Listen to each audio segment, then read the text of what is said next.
Hey everybody, welcome to Garden Time with Belle. Today I want to do something that I promised you all earlier in the year that I would do, and that is provide you updates to what I'm growing and how my plants are doing. And today's going to be all about annual containers.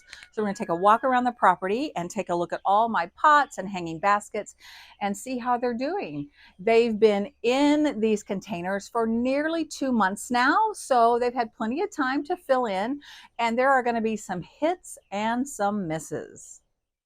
Before we start walking around the property and looking at all my containers, I'm going to ask everybody out there who has not yet subscribed to please like and subscribe to my channel. It really helps me grow my channel and helps me build community with more gardeners just like you. So we're starting here in the front porch area to show you these two containers. I happen to have placed these plants in concrete urns.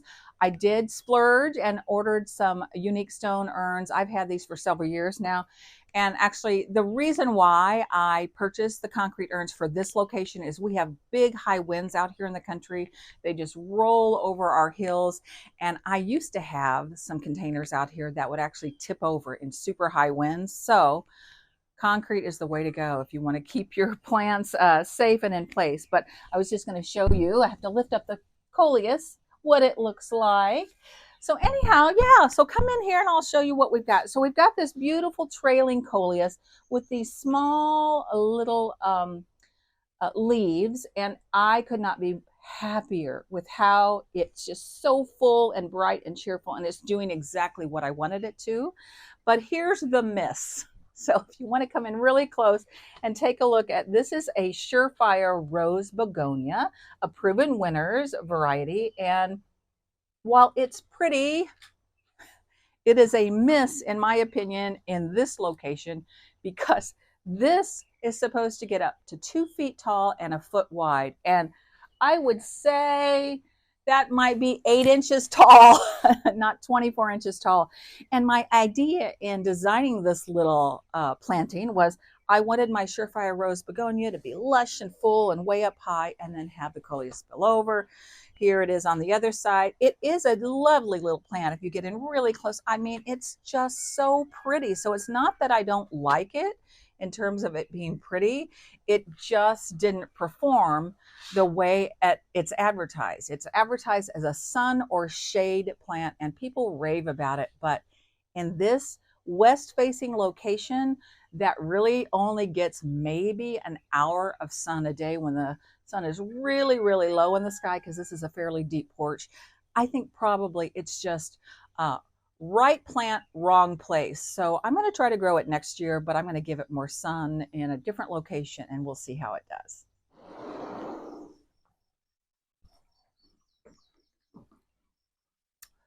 So I thought we'd head out on our screened-in covered porch, because this is actually one of my favorite rooms in our house. We spend a lot of time out here when the weather is nice, and the screening in the Midwest is essential, and we're really lucky to have it because we have a lot of insects. So let me show you the containers on the screened-in porch. You can see over here I've got basic Boston ferns on either end of the couch. And if you saw a video in the springtime that I published, you saw me in my greenhouse take a big Boston fern that I overwintered in there, and I pulled it out of its original pot. I cut it in half and repotted it. So now I've got 2 Boston ferns. They're really hardy, actually. They're tough plants. So my intention will be the end of this season, when it starts to get cold, they need some protection. So I'll put them back in the greenhouse and I'll have them for next year. All right, let's look at one of my all-time favorite annual plants. You all know I am crazy for coleus. Look at this beauty. Look how big this is. This is one plant. This is Kong Red. Could not be happier. This came out of my greenhouse early in the season. It was about yay big, and look at its massive growth in just 2 months. And then underneath, I underplanted it with some more of that really pretty coleus, which I'll try to put the names of these on the screen if I forget. So it drapes over nicely. And you're going to see a lot of this plant today. I have my beautiful Maverick geraniums, the Bullseye series in salmon. I think I ended up I grew 2 trays of that. So what would that be? 48 plants. And I gave about half of them away as gifts to my friends, and I kept the other half. So you're going to see them all over the property. And if you watch my monthly walkabout garden tours, you'll see them actually not only in pots, but in the landscape. So we need to come outside to see more of my favorite plants, my beautiful coleus. So let's look at this planter, and let's talk about the hits and the misses. Wow, wow, wow. Look at this coleus. So I have got, let's see, 1, 2, 3 varieties of coleus in here. And I think I've got, this is wasabi. I think this is a version of Congred, and this is Las Ramblas right there. So you want to get in really close because you have to appreciate the beauty and the pattern of these coleus. Aren't they just gorgeous? And again, they've only been in the pot or this big container about 2 months now, and they're just going great guns. The miss in this particular container is my Mandevilla. I looked high and low. I mean, I had to go to so many stores to find a pink Mandevilla. All the big box stores where I live were selling lots of red Mandevilla, but I wanted this beautiful, pretty pink. And I think that because this coleus got so big so fast, that I just think my Mandevilla doesn't get enough sun. So I think that's probably part of the problem. Well, the sun's decided to pop out and it is already getting super hot and humid. It's supposed to be, I think, close to 90 today. So sorry about the sunglasses, but I want to be able to see these beautiful baskets and containers just like you. So anyhow, so that's beautiful, but the miss is my Mandevilla didn't really grow. And so if you all have any ideas and advice on what I can grow in here, I really want to cover this whole trellis. So I would love it to be an annual flowering vine that can take, I mean, this is only going to get about 4 hours of sun, maybe 5 a day. I'd say about 5. Or even I'm considering maybe growing a perennial flowering vine because I want this to be full of blooms and pretty foliage next year. So I'd love you to leave a comment below for me and give me some advice on what you think I should grow. Well, here's another little baby coleus. This is a Congred also. This came from one tiny little cutting that I did of the mother plant. And this hasn't been in the pot very long, maybe a month tops. And when I put it in, it had 4 leaves. So that just explains why I love coleus. So listen, you've heard me say a million times, if you only grow 1 Proven Winners annual, you need to grow their Supertunia petunias. And this basket is gorgeous, I think. Don't you all think? How beautiful is that? So I was inspired when I was at Breckenridge last summer. If you've been in Breckenridge, Colorado in the summertime and you walk up and down their quaint downtown, they have massive hanging baskets packed full of flowers, and they had just multicolored baskets. So in this basket and the one back behind the camera we'll show you in a minute, I'm trying 2 brand new Supertunias, Tiara Pink, which is much like Vista Bubblegum. It is aggressive. Tiara Blue, which is actually purple in the gardening world. And what's not new, but one of my favorites, spin it around here a little slower, is Saffron Finch. So pink, yellow, and purple, just gorgeous, gorgeous, gorgeous. I will grow probably Proven Winners petunias in these baskets every year, but just switch up the colors. So we'll slowly pan if we can and turn around and just show you the other hanging basket that is on the other corner of the deck. So here we are at one of my aqua pots. I've got 2 more in front of the greenhouse, which I'll show you. They're potted up basically the same way. So hits or misses on this combination. The hits, of course, are my beautiful geraniums, my Maverick Bullseye. And if you come in really close, I've shown this to you many, many times, but they're called Bullseye because look at the foliage. Each leaf has a dark center, just like a bullseye, and these gorgeous salmony colored flowers. So I've got 4 of those in here. What's a slight miss is the salvia in the middle. Do you see this? It is gorgeous. This is a Proven Winners annual. This is, I think, Oh So Unplugged Blue. I'll put the name of it on the screen. I always forget. I expected the salvia to really be a centerpiece, to really get big and bushy, and it didn't. And so that was a little bit of a miss, but that's okay. You live and learn. So certainly next year I will pick, if I do something similar, they've got another really great salvia that gets enormous. So I think maybe if I do a centerpiece of salvia, I want to make sure I pick one that gets a lot taller. And then let's just swing over here and show you, of course, another Kong Red Coleus in one pot, one plant. Came out of the greenhouse this big in 2 months ago, and look at that. And it's hooked up to drip because it's out here with some other things that I don't typically hand water. So, well, I just showed you the other aquapots, the other aquapot over there, and let's come in and get a close look at another example of my beautiful Maverick geraniums. And remember, I sowed all of these from seed. So if you've never tried seed sowing for flowers, I just can't encourage you to just at least maybe try one thing this next season, because I would have spent so much money buying all these geraniums at the nursery, and I grew almost 50 plants for I think the seed was like $3, $4, and I still have more seed for next year. So could not be happier. And this salvia that I showed you that was quite short over there, this one's a little bit taller. So yeah, why don't you come in really close so you can see, and I'll get out of the way so we can see the sunlight on that beautiful blue salvia. Time to put the sunglasses back on. The sun just keeps coming in and out of the clouds. So anyhow, what I did want to say before we leave this area is I mentioned aquapots, and I have some videos on my channel about the aquapots, how you use them, how you fill them. These are a game changer. They have down in the bottom a 3-gallon vessel that holds water. I only have to water these pots in the heat of the summer once a week. And there's a little telescoping tube, a filled tube back here that I fill up.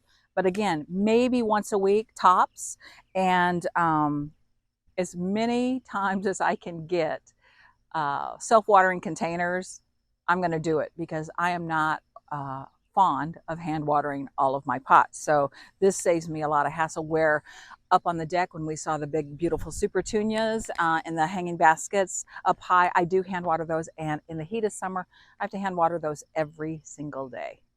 So these are the last containers I want to share with you all today. And these containers, of course, are here in front of our garage on either side. A couple of things about this container. This is another self-watering container. It's one that we picked up at Lowe's years ago, and it is super heavy duty. It's filled with water, and I don't have to water this one maybe every couple of weeks. I really don't have to water it very much. It holds a lot of water. So it's doing okay. So hits or misses for this particular container. I'd say the hit is the English ivy that's draping over beautifully over the front. Fun fact about the English ivy, I actually had it inside my greenhouse all winter. It was planted in with some of my zonal geraniums. And I knew I wanted a spiller, and I thought, rather than buy a new plant or try to grow a spiller from seed, what do I already have? And since I had it in the greenhouse, I just pulled it out and I plopped it in here, and that's done really well. So this is a semi-miss, this plant in the back. And if you want to come in really, really close, this is another Proven Winner Surefire Begonia in white. Again, I showed you the pink ones out front in the concrete urns. They're supposed to get 2 feet tall and at least a foot wide. What I'll say about this one plant, it did get about, that's about a foot wide, which pleases me, but I expected it to be much taller. In fact, I was dreaming about these in the back of the planter being, this high. So if we walk over here, I'll show you its twin. And again, now that I'm in the shade, I'll take my sunglasses off. The ivy's done great. And again, it is a beautiful, beautiful plant. But again, it is not 2 feet tall. It is about 8 to 10 inches tall. So, yeah, I don't know. I think, like I said, out front, probably it's not getting enough sun. Even though Proven Winter says it should do fine in sun or shade, I think it needs more sun to really get going. And so I'll try it again next year because I love the plant. I just don't like how it performed in terms of its size. So as you can see, we're back where we started on today's update of my container plants back on the front porch so that we can wrap up today's time together. So I wanted to share with you a couple of things about growing annual flowers in containers in particular. Number one, actually, I want you to think about the importance of drainage.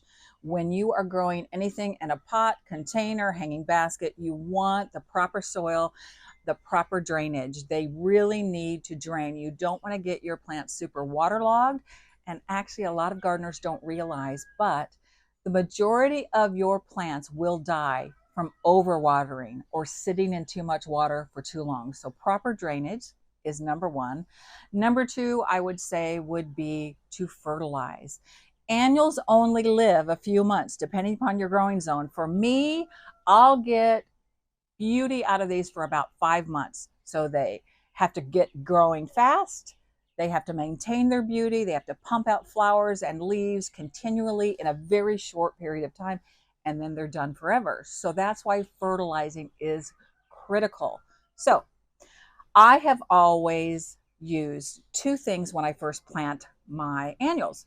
I always put Biotone Root Starter fertilizer in. You want to get those annual roots off to reaching out into that soil because whatever's happening with the roots is going to show in the beautiful plants. I also put a slow release fertilizer. It's a granular, like they're little tiny like pellets, I would say. I mix that in the soil, the planting hole, before as I'm potting them up. And that will release and feed the plants slowly throughout the summer. And then I go a step further to really keep them healthy and really, especially the flowering ones, pumping out flowers. I fertilize every single Friday. I call it my Fertilizer Friday. That's just what I do. I do it all over the property. Anything that needs fertilizing, Friday is the day for that. And what I use on all my annual flowering plants that are either in containers or I have a lot in the garden, in the ground, I fertilize them with a water soluble fertilizer. And all that is a granular form where I would be hand watering these, right? I hand water every day anyway. So I'm going to take my watering can, I'm going to read the package directions, put a couple of scoops of that fertilizer in the water, mix it in, and then I'm going to come out here and give all of my flowering annuals a beautiful drink. That will make the difference for you all between having great flowers for the first 6 weeks of the summer, and then you hit the dog days of July and August and your containers start to look horrible and dried up and awful. That's because you haven't been fertilizing them.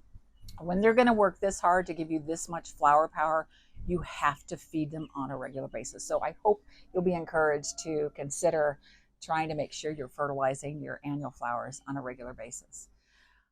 So that's going to do it for today's video, my update on how my containers are doing 2 months after they were planted up. And let's see, it's nearing the end of July. I would expect, based on where I live here in mid-Missouri, I will have these looking beautiful for 2 more months. They will perform through August and most of September. They won't start to dwindle back until we start getting a hard frost. So it is worth it for this kind of beauty, don't you think?